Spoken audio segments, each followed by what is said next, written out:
Dhinka চিক্কা high, আমি সুস্মিতা। আজকে তোমাদের সাথে শেয়ার করব সকাল থেকে রাত পর্যন্ত কি খাই। তো চলো গাইস, বেশি বকবক না করে ভিডিওটা শুরু করা যাক। আজকের আমি ব্রেকফাস্টে লুচি আর চানা মশলা আর বাবা বাজার থেকে কিনে এনেছে চপ, এটা দিয়েই আজকের আমি ব্রেকফাস্ট করবো। সো চলো গাইস, শুরু করা যাক এখন ব্রেকফাস্টটা। A few moments later.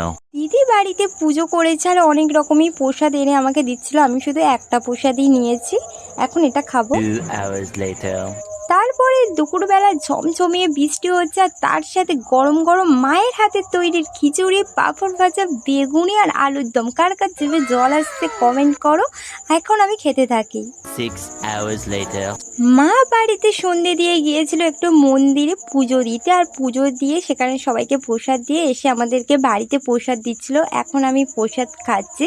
তো চলো গাইস, প্রসাদটা খেয়ে নেওয়া যাক। 3 hours later. আর রাতের ডিনারে মা করেছে একটা বড়া টাইপের, কিসের বড়া সেটা আমার মনে পড়ছে না যে কিসের বড়া। তারপরে এখানটাই করেছিল ডিমের তরকারি, একটু ইউনিকভাবে পেঁয়াজ কালি আর মটরশুঁটি দিয়ে। এখন আমি খেতে থাকি, আর তোমরা চ্যানেলটাকে সাবস্ক্রাইব করে দেবো। Bye bye.